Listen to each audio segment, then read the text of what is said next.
Alright, welcome back to part 3 of my super in-depth Twisted Metal review, which I think is getting pretty unnecessarily long now.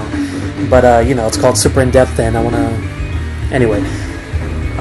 There was something I almost forgot to mention about those cutscenes.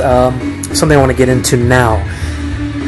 And this is my second take because I wanted to show the intro for Dollface's movie, but it kind of spoiled Mr. Grimm's ending, so I'm going to try this again. This time starting with Sweet Tooth's intro. Or maybe the mid one. Mid-movie? Intro, mid-movie, intro, mid-movie. Anyway, the cool thing about these cutscenes is that they're live action and they're recorded in a kind of an old-school grindhouse horror movie way. And I really like that style. Everything is very dark and demented. However, there's one thing about them. They're pretty like I mentioned before. If you watched Zero Punctuation's review on Twisted Metal, he also mentions this, and it's pretty inconsistent. It's very disconnected compared to the rest of the game, where it's all over the top, just have fun, blowing each other up, bullshit kind of thing. And then when you get to the cutscenes, everything is just super dark and demented and horrific stuff that tries to give you nightmares and shit. So yeah, it's kind of weird when you're going through the game and then you're treated to one of these super dark and twisted, horrific cutscenes.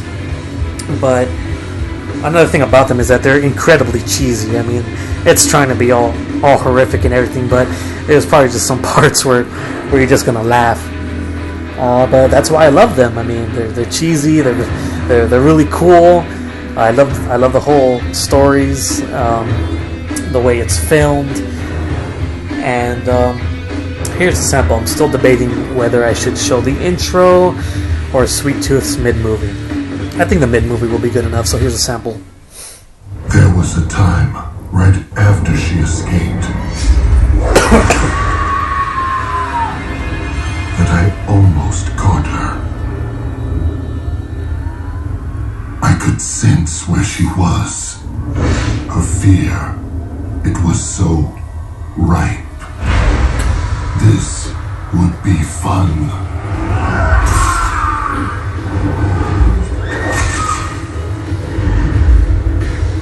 It was like Christmas morning. Every hallway filled with little gifts. Little, tiny, blood-filled gifts. So many of them tried to fight. I think they wanted to make it fun for me. I think they were happy for me.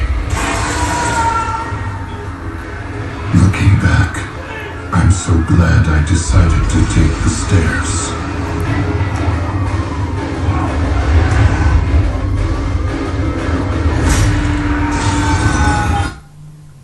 Okay, that's it for now. I don't want to spoil anything. Oh yeah, I'm sorry. Go buy the game and watch it yourself. I'm just kidding. You can probably just look it up on YouTube or anything. Anyway, maps. That's one thing I want to get to. Map design in this game, phenomenal. I mean, these are some of the best maps I've played in an online game.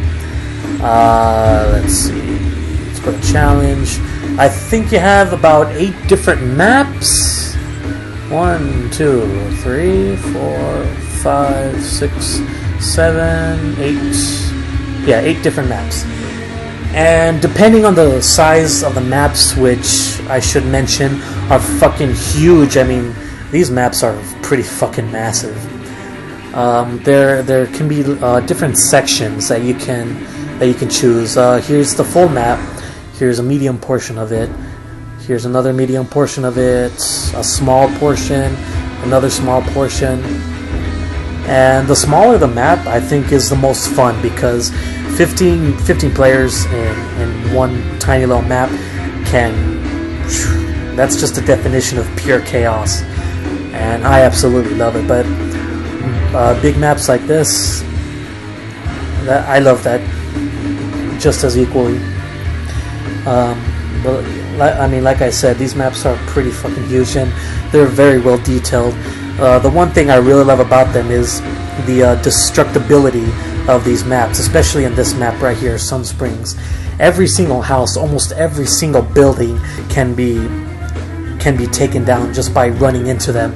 And if they can't be completely, if you can't completely take them down by running over them, you can run through them and fight inside buildings, like in this map, the mansion, the school, the gym, a church, and that's just something I love. There's also some secret passageways that you can access by blowing up satellite dishes on top of a hill, which will give you access to a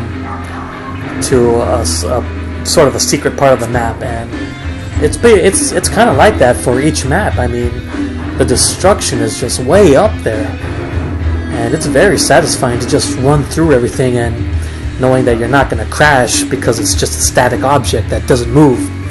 Almost everything is absolutely destructive and interactive. There's also cars that you can run into and blow up, like pedestrians running around, pedestrians that you can run over, blood splattering all over your screen, and having them cry out in pain once you take them down. Oh my god, this might sound a little psychopathic of me, but it's so satisfying doing that. It's just a video game, people. That's why people love Grand Theft Auto, and it's just as fun doing it in this game. But yeah, each map pretty much have different portions, such as LA skyline. You have your extra large map and your medium map. LA skyline is a nice one. The entire middle part of that spins around, and you can jump from building to building. But you got to be careful because these maps like these can, there are pretty much since you're so high, you can fall and take damage, and depending on how the host sets it, falling can probably kill you. Diesel City, old rundown industrial looking map. Watkins Harbor. What was this one? This one's kind of dark, very dark map. Tall buildings. I think there's like a garbage. What's it called? I forgot what it's called, but freeways. Watkins Harbor is the industrial place. There's all these factories that you can blow up. Diablo Pass. This is an interesting map. This one is a very large map. This is incredibly long when you're trying to go from one point to the other. This is what we used for one of the races, and this map right here, it's just long. I can't believe how long it is. But like I said, you can cut them down to small portions if you don't want to battle on the entire map. I think this is one of the biggest ones, actually, longest ones at least. Metro Square is based in New York City. All these tall buildings. You can blow up the Statue of Liberty. Black Rock Stadium. This is a custom stage built by Calypso. There's all these death traps, lightning bolts, big old spiked balls that can crash into you, lava pits.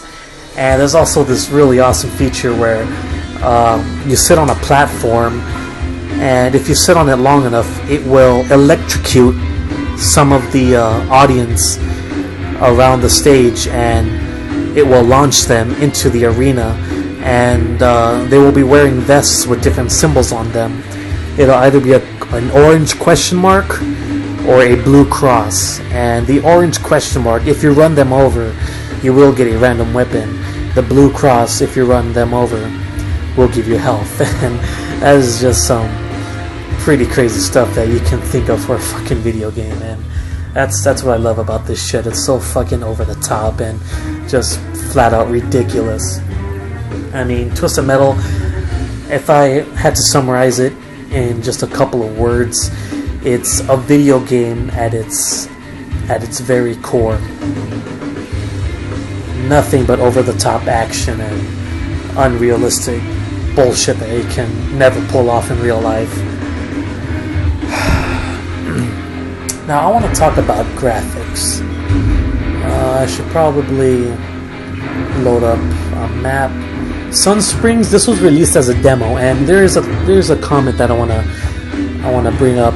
Something that I read from the 7th level. He made a comment about the graphics of this game, saying how they're pretty bad, like at the same level of Transformers. And I just want to say, are you out of your fucking mind? 7th level? Come on. I do want to mention that Sun Springs is probably the worst looking map in the game, but it is still very well detailed. I mean, comparing it to Transformers, you've got to be out of your fucking mind. What is this? Yes. Let me just load up the game really quick.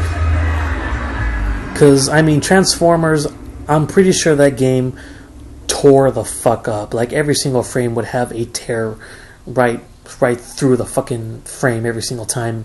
And the great thing about this game is how smooth everything runs.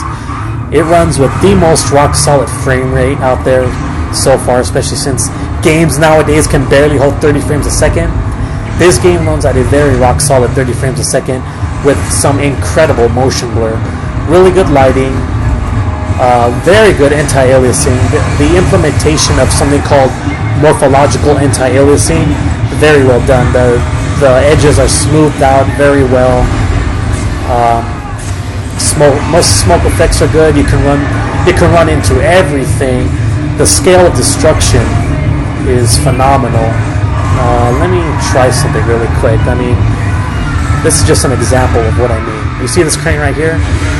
Let me just shoot at it just a bit. There you go. You see that? There it goes. Boom.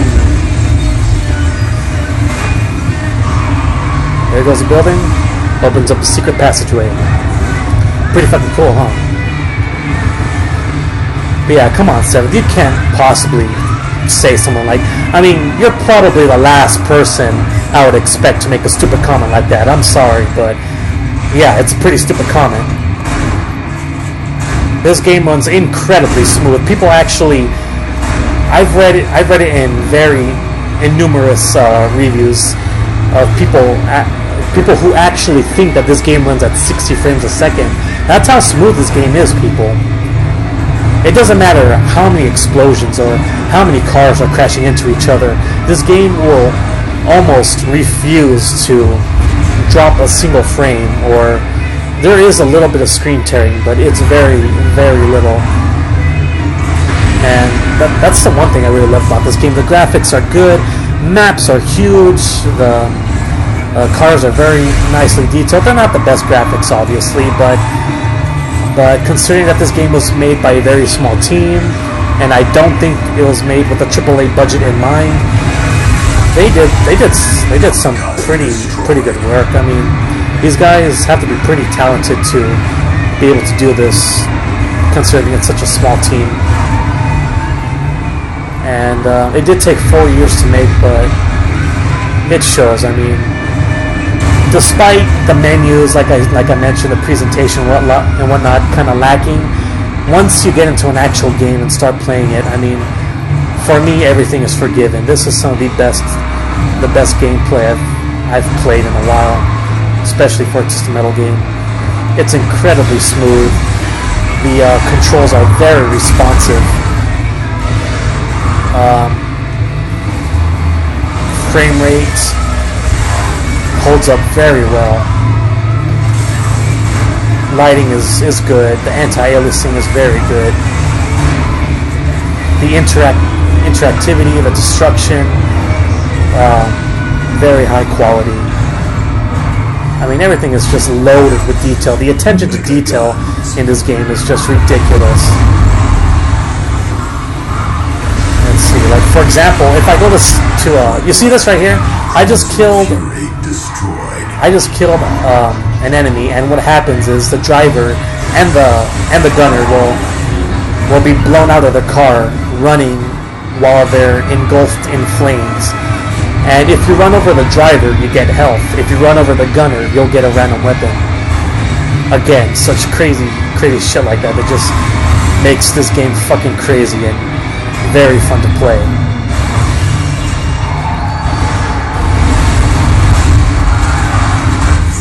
I'm only playing against bots, so it's pretty easy right now. and I'm already gonna lose, it seems. There are health packs around the map. You're gonna wanna that's one thing about this game. You're gonna wanna remember where everything is. Health packs, secret passageways, weapons. See, there's one right here. So once you learn all that, you're pretty good. You're pretty good to go. But yeah, this is a very good looking map. Buildings all around. Very good lighting from the moon. Very good destruction, as I showcased with the crane and the building. Very little aliasing issues. Your health is low. When it comes to attention to detail, there's a lot of things, like I said, I want to mention, so I'll probably get to that later. But also the sound and the music, that's something I really like about this game. Like the sound, the cars sound good, the missiles sound good, the explosions sound good, the music is very well done, very well. It's like I think there's a first game, a first Twisted Metal game by David Jaffe with licensed, like most of the soundtrack is with licensed music. A very good variety of rock music, metal, hip hop, and even some trance, techno and trance and whatnot. When I was playing the demo with a friend, he got pretty blown away when he heard NWA's Straight Outta Compton playing. But yeah, there's a pretty good selection of tracks in this game. You can also choose to make your own custom track in the game. This game does support custom tracks, and you just need to set that in the audio options.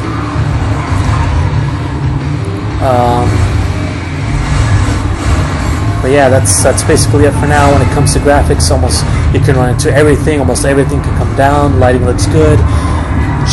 Edges are very well smoothed out. Everything sounds good. Cars look good. Not everything looks good, like I said. Like Sun Springs, probably the worst looking map in the game. In Diablo Pass, the very long one I mentioned, that also has some falling to your death pits, and the textures and the detail on the bottom of those pits are pretty ugly, if to be honest. But yeah, you see that the destruction is way up there. You can run into everything. Doesn't matter how many little particles or explosions are on screen. The frame rate will just refuse to drop a single frame. Textures are very well detailed, very high resolution. There's good reflections, good water effects. Whoops, what the hell did I just do? I think I'm dead now. Yep. Anyway, that's it for now. I'll talk about the online modes, and I think I'll make one more video as what this game as a package, as a whole package is like, and I'll give you my overall verdict on this game. Catch you later.